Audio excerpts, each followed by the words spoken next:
General Nirbhay Sharma is Distinguished Fellow of the Observer Research Foundation. Kanwal Sibal, former Foreign Secretary. Maruf Raza is with us once again, our Strategic Affairs Analyst. Andrew K.P. Leung takes a very pro-China view. He's an independent China specialist from Hong Kong. Thank you, Mr. Leung, for coming again on the Newshour. Thank you. Thank you very much indeed. Professor Shrikant Kondapalli is Professor of Chinese Studies at JNU. My first question is to you, Professor. You know, these situations the situation is not moving anywhere, basically because China has become extremely rigid, Professor. They say you destroy all your fortified positions, you stop all the patrolling on your side, and you stop the military infrastructure building on your side. In other words, they want us to completely reverse our strategic policy and approach towards the entire, Aksai Chin Ladakh, Ladakh region. Can we afford to do that, Professor? Well, from 19th century onwards, the British Indian policy was to accommodate the Chinese in the Aksai Chin area. And although the Chinese do not have any claims to this region, from that period on, they started settling down. And today they think that they have legitimate claims over the Aksai Chin and the western sector as a whole. So from this point of view, they have been arguing that India should back down, India should not provoke, yes. India should not escalate, while China will develop the infrastructure projects and other defense installations and so on. As you mentioned, in one of the meetings between India and China in the border talks and so on, the Chinese insisted that we demolish some of the bridges we constructed across the Indus in Dumchile area in the western sector itself. No, but can we do that? Kanwal Sibal, three things. They say you are patrolling aggressively. I don't know. They are defining what is aggressive. But most dangerously is dismantling fortified positions. But they are saying you have no right to develop infrastructure such as road and logistics bases to the border in the Depsang area where the incursion happened. They're really setting terms, aren't they, Kanwal Sibal? Well, I do not have information on this from any government source, but if this is what they are claiming, then obviously this is a non-starter. And India can never agree to this. And India should never agree to this, because then we'll be subject to pressure and blackmail constantly. Because then they can object to anything we do, especially at a time when we want to now improve our infrastructure right across the border, which we have neglected all these years. We are raising additional troops, we're opening new advanced landing grounds. We are stationing our aircraft, our advanced aircraft in bases in Assam. So all this is because of the excellent infrastructure that the Chinese have built over these years on their side of the border. And now they've built the railway line, which allows them to move troops very fast. And they're extending the railway line right to the Nepal border, etc., etc. So the Chinese are in no position to ask us not to improve our infrastructure. No, but that's exactly what they're doing. That is one. The other is, no, but we don't have to accept it. We don't have to accept it. They can't dictate terms to us. But they don't move out then? The point is that it is a fact that there are... Actually, that is where the concern is. Because in the past, they have come in and there have been telltale signs of their coming in, leaving cigarette packs or whatever else. But this is the first time, as I understand, where they've actually pitched a tent and conveyed a message to us that they're going to stay put. Now, this is really a new challenge that we are facing. And if the Chinese don't move back, then we have a real problem on the ground, because this will then mean that from now on, the Chinese are going to be very aggressive on this issue. And all that we have been trying to do in recent years to build trust, confidence, peace and tranquility, confidence-building measures, they will begin to get eroded, and we'll progressively go towards a situation of increasing confrontation, which will put at risk all the other positive elements in our relationship with China that have happened in the recent years, including our commercial relationship. So I don't understand why China should take such a risk, be so provocative, and for what stakes. And this is happening after we have set up a new mechanism at their request at Joint Secretary level to be able to deal with these situations. And now the unfortunate thing is that the local commanders are not able to settle it. The matter has been pushed up to political level. And the Chinese now, I am afraid, will not withdraw because it will mean a loss of face for them, and therefore they'll demand something in return, which would be unreasonable, which we will not be able to give. So we must understand why China is doing this. There is no logic. Why China is doing this, and also our failure to pressure China to settle the border issue, because we seem to be comfortable with the idea of having these constant provocations all these years, and also making soft noises and positive noises, how our relationship is developing very positively, and actually not removing the core of the problem, which is these disputed areas, which the Chinese don't want to discuss with us. No, you see, Andrew, General Sharma and Maruf, just coming to you, I want to understand today that, Andrew, yesterday you were on the program and you said, you know, this is LAC is undefined, it's a little bit of a confusion, we come in this side, you come in that side, it's all right, and now let's resolve things. But today, Beijing is telling India how to run its internal affairs. Beijing is telling India where it wants us to develop infrastructure, roads, bridges. I mean, what is this? This is now bordering on absolute absurdity. You come in, you intrude, you get aggressive, and now you want to interfere in how we build our infrastructure on our side. What does China expect, Mr. Leung?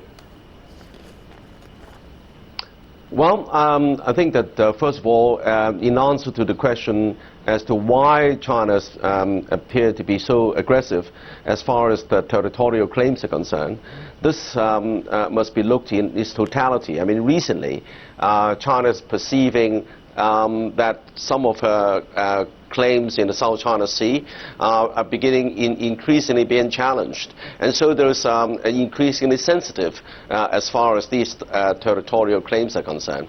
Now, secondly, I agree with you. If it's getting more and more confrontational and more serious, then there's a matter to be elevated to the highest level.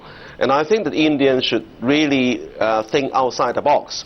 Rather than look at the issue as a localized issue, that has to be discussed with the Chinese at the highest level, for example, when the Prime Minister comes along, to look at the totality of relations between India and China. Mr. Leung,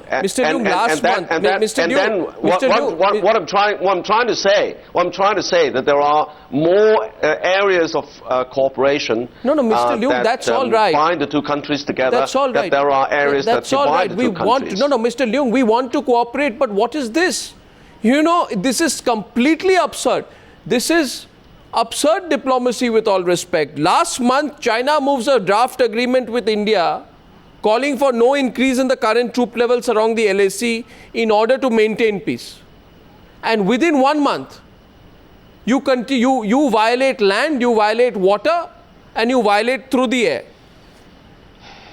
Maruf, you know, now, I'm sure the government would like all focus on this issue to quickly be sidestepped. Can we talk about something more comfortable? But the situation is very, very precarious now. Very precarious indeed, isn't it? Yeah, Arnab, see, I'd like to first respond to the point that Mr. Andrew Leung raised about, you know, India and China being in confrontation in South China Sea. China is laying claim on the South China Sea based on its historical claims in the region, which go back to BC, I mean more than 2,000 years. Whereas the conventional laws of the seas and the international laws that now govern how nations should operate, and we expected better from China because it's a responsible member of the UN Security Council, but China actually has left a lot to be desired when it talks about conduct in international relations, whether it's arming and propping up a very unreliable regime like that in North Korea, or China propping up Pakistan's entire nuclear program. But let me come specifically to this issue on the ground. The Chinese say that, this is all their claim line, but what is really worrying the Chinese is the strategic context. India has, as been brought out by Mr. Sibal, activated Daulat Beg, Oldie and various other airfields, which will, in the Chinese perception of things, and if you look at some of the blog sites, they refer to that, and believe me, those blog sites are not individual opinions, but they are basically supported by the greater masterminds in Beijing, and those talk about that India could have those as launch pads into Chinese interests in Tibet. And also this particular area where they've sent troop incursions, this is not going to be the last of those, because such troop incursions are to stall any further Indian aggressiveness in the Shaksgam Valley and in the Chushul area. So what do I suggest? I suggest two things. A, we should learn from our own experiences, not of 62 where our political leadership failed us, but of 67 in Nathula where the commander on the spot, General Sagat Singh, and then in 86 in Sandrangchu, General Narhari, both commanders on the ground took the initiative in their hand and gave a resounding message to the Chinese, so the Chinese backed off. Are we ready for that? I don't see any reason if political leaders here are going in circles, and we have the foreign minister here on record to say that the line of control still has to be demarcated. No, but why why should our government sound apologetic? You're right. In 1986, I just want that all these great, grand, landmark visits that these governments have had with each other, they're essentially sightseeing visits. You have delegations coming in from China to visit India. You have a half-an-hour meeting of 45 minutes, half of which goes in interpretation. Then they're off to see the Taj Mahal. The same happens with delegations going from here to Beijing.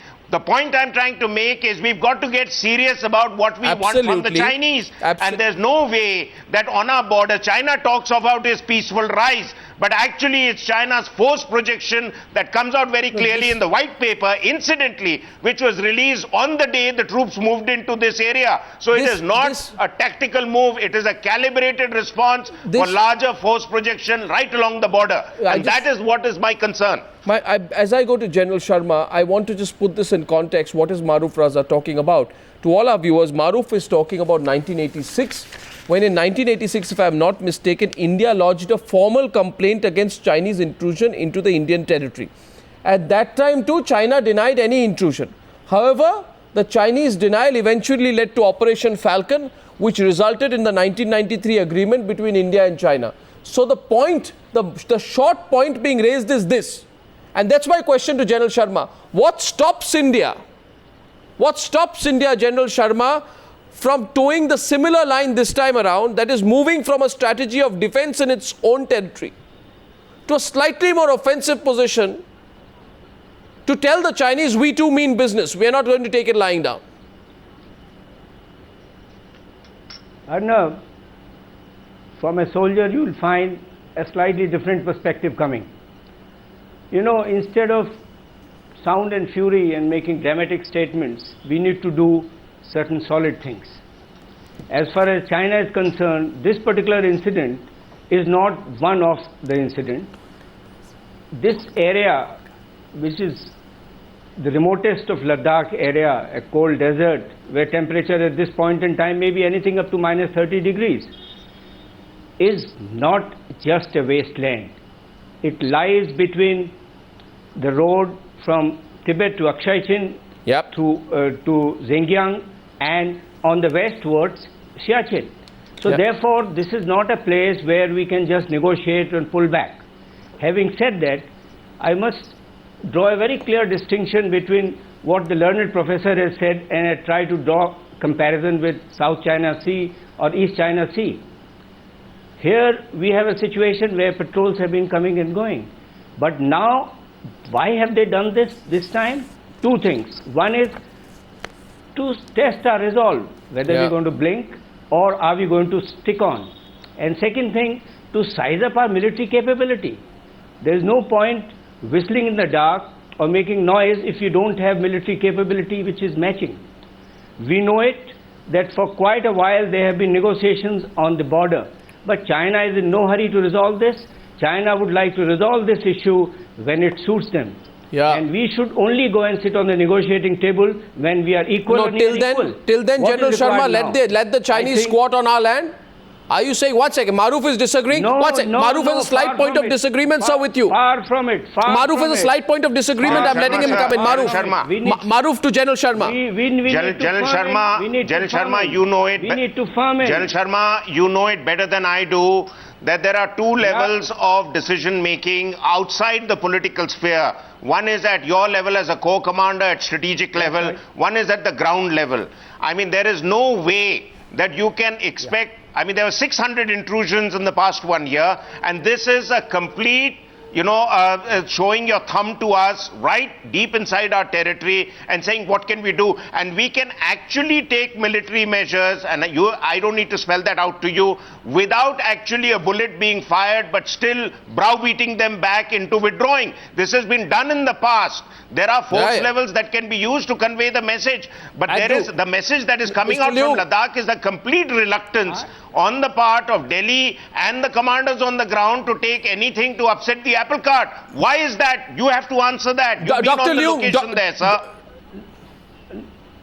No, let me tell you, I am not aware of what is happening on the ground, but one fact which I am very certain of is that on ground there is a firm resolve and our troops have also pitched in. Now, how long will the standoff will last is a function of the two military commanders there handling it. I have no doubts at all, but there are certain functional issues which we need to address. Because if we don't address that and we try and draw parallel to what has happened in the past in toto, it may not be correct. Today you find this border, such a sensitive border, is being manned by ITBP. The army has come in, and therefore such sensitive areas require unity of command. So this is Notwithstanding that, I don't think it is anybody's case to suggest that we should back off. There's no question. No, we have to be there and we have to assert. Dr. Leung, never mind what dialogues goes on at the political level. Dr. Leung, before I lose the satellite link with you, a simple question. You say, it is a localized incident. With all respect, Dr. Leung, this is not an incident in isolation. It has now emerged there were 5 transgressions by the PLA on the same day. Surely there's nothing routine about multiple coordinated and well-planned incursions, Dr. Leung? These are multiple coordinated and well-planned, sir. Well, that's why I said at the beginning that this is not a matter to be left in the hands of the local commanders on both sides. It's not. I mean, this is really should be elevated to the highest level. And I don't see why that the Prime Minister of India should not make a direct, a statement with the visiting Chinese Prime Minister and get it clarified.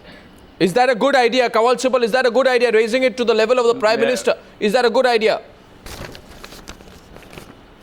No, look, it has already been raised to the political level. The Chinese ambassador was called in for a conversation with our foreign secretary, and messages have been passed in Beijing too. So it's already been raised at the diplomatic level using the channels that have been agreed between the two sides to communicate on such potential standoffs.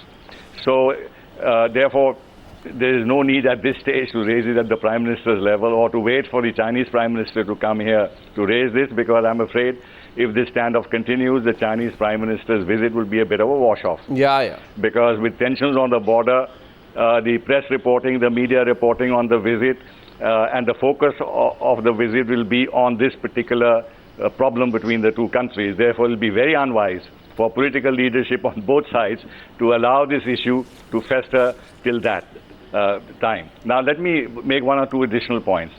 One is that we have all across the border areas which either side claims. We think that our control actually extends to a certain point, and the Chinese believe that their control extends to a certain point. Now, in the past, in the early 2002, 2003, when I was in office, we had agreed that the Chinese tell us on the map where they think their line of actual control is. And we will put on the map where we feel the actual line of control is. We will superimpose those maps, and then we'll have a clear idea as to what is the extent of differences and what is the extent of the disputed area. Then from there we can then go towards finding some reasonable solution to avoid this constant problem where their people come this side, our people go this side, and we land up into situations that we are having now. But the Chinese walked out of this process. The Chinese have walked out of the special representative process in effect, because they don't want to discuss the border issue in that alone. They want to discuss the entire strategic relationship. They don't want to settle this issue. So therefore, to say that it should be raised at the political level, to my mind, it doesn't make too much sense unless the Chinese are willing actually to sit down with us and resolve this problem once and for all, so that we don't have this constant problem which actually creates more distrust, more suspicion about their long-term intentions, and creates difficulties in our relations. That's a point well made, but if we do this is the question we must ask. Well, the second thing, Arnav, is that why are we living with this situation? We also seem to be comfortable with the idea that let the situation continue. We can move across each other's perceived line of control, and that will not cost anything insofar as our relationship is concerned, and we can keep expanding our relationship and make soft diplomatic noises, say how we are coming close to each other, we can cooperate with each other, etc., etc. There is a huge disconnect between the situation on the ground and the diplomatic discourse and the political discourse that we are engaged in. You take a poll on this among people, nobody wants this situation to continue. Whether the governments have the will and the determination to respond is the question. The people of this country don't want a wishy-washy diplomacy. But if the governments choose to go in for it, we must stand our ground. We should stand our ground. Salman Khurshid should answer. My last question before I wrap this up is, Professor Kondapalli, from your viewing of the situation, do you think after there will be a third flag meeting? And do you think the Chinese will now back off? Or will they go for the long-haul confrontation with India on this? Well, the ground situation is that they will have to go back, because simply setting up a tent will not do. And since it is in the disputed territory, they will have to withdraw. It's likely that Chinese will withdraw. However, they could be assertive, because the whole area is closer to where China is investing something like $32 billion in the northern areas and Pakistan occupied Kashmir. So my feeling is that they will stay put in the larger region and will try to provoke India subsequently as well. Well, I think we need to steer them back this time. Gentlemen, thank you very much for joining me on Newshour Debate number 2. We are following the track of the flag meeting, and we'll keep you up to date with what the Indian response will be later tonight. Thank you, gentlemen.